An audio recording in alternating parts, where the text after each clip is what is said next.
सभी भाइयों को जयदेव, जय मां भवानी और जय शाता धर्म। तो भाइयों, जैसे कि आप सभी जानते हो कि पूज्य तन सिंह क्षत्रिय युवक संघ के संस्थापक उनकी जन्म 28 जनवरी को दिल्ली में मनाने जा रही है। तो भाइयों, हम क्षत्रिय युवक संघ से ये बोलना चाहते हैं कि जिसको लेकर अभी जो आपकी पद यात्रा चल रही है पूरे राजस्थान में घूम रही है, और दिल्ली के आसपास सहारनपुर हो, चाहे फिर वो गौतम बुद्ध नगर हो, बुलंदशहर हो, फरीदाबाद हो, गुड़गांव हो, और बहुत सारी जगह जहाँ जहाँ क्षत्रिय निवास करते हैं उत्तराखंड तक आसपास के। और वैसे तो दिल्ली में ही हिमाचल, उत्तराखंड, जम्मू कश्मीर, पंजाब, हरियाणा, उत्तर प्रदेश, बिहार, सबके क्षत्रिय वहाँ पर बड़ी वादी में है। लेकिन बात देखने की ये है कि उसका असली मकसद क्या होना चाहिए, क्योंकि राजस्थान से तो ट्रेनें जाएंगी भर भर के, जैसलमेर से ट्रेनें जाएंगी, हड़ौती से लोग जाएंगे, मतलब मेवाड़, हर इलाके से लाखों में लोग पहुंचेंगे जैसे जयपुर में पहुंचे थे। लेकिन देखने की बात यह है कि इसका मेन मकसद क्या होना चाहिए, उसका तो पता लगना चाहिए ना। श्री पूज्य तन सिंह की जयंती तो हम अपने घर में भी मना सकते हैं उनकी फोटो पर लाकर, लेकिन अभी के वक्त उनकी जयंती मनाने का हमें क्या फायदा हो, ये क्षत्रिय समाज को सोचना चाहिए। पुराना वक्त तो चला गया, वो तो जो काम करके गए हैं वो कोई नहीं कर सकता। लेकिन बात दरअसल ये है कि उन्होंने तो यही बोला था कि आरएसएस का क्षत्रिय समाज ने विरोध करना है, आरएसएस क्षत्रियों के इतिहास के साथ छेड़छाड़ कर रही है।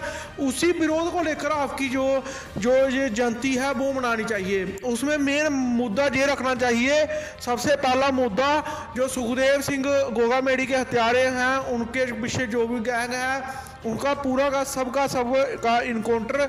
दूसरी बात ये रखनी चाहिए कि जो क्षत्रियों का इतिहास चोरी होता है, मिहिर भोज का या किसी और क्षत्रिय वंश का, उनकी इतिहास चोरी बैन हो। और इसके अलावा तीसरा ये रखना चाहिए कि जैसे ईडब्ल्यूएस है, ईडब्ल्यूएस का फ़ायदा जो है वो क्षत्रिय समाज को मिलता नहीं, कुछ लोग लेते हैं। आप सभी जानते हो कौन लोग लेते हैं।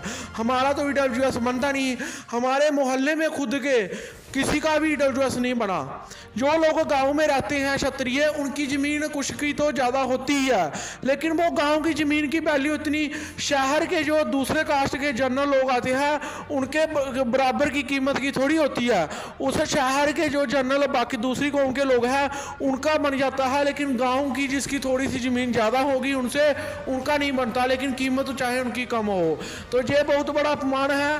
पहले तो ईडब्ल्यूएस में जो शर्तें रखी हैं उसको हटा देना चाहिए, नहीं तो ईडब्ल्यूएस को ख़त्म कर देना चाहिए। इसका क्षत्रिय समाज को कोई फ़ायदा नहीं है। बेशक राजस्थान में शर्तें हटी हैं तो राजस्थान में फ़ायदा हो रहा हो, बाकी स्टेट में इसका कोई फ़ायदा नहीं है।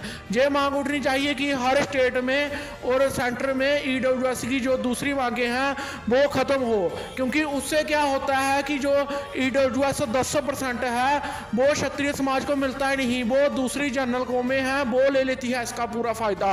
और क्षत्रियों का जो 10% कोटा है, जो 50% बचा था कि उनमें से किसी का नंबर आ सकता है, वो भी चला जाता है। तो ये मेन काम है जो तीन हमने आपको बताया, इतिहास चोरी, सुखदेव सिंह गोगामेडी के हथियारों का एनकाउंटर और ईडब्ल्यूएस में जितनी भी जो मांगे हैं वो सब हटाई जाए। उसका क्षत्रिय समाज को कोई फ़ायदा नहीं होता। क्षत्रिय समाज की कांधों पर बंदूक रखकर दूसरी कौमें इसका फ़ायदा लेती है। ये चीज़ आप नहीं करोगे तो आपका दिल्ली में आने का कोई फ़ायदा ही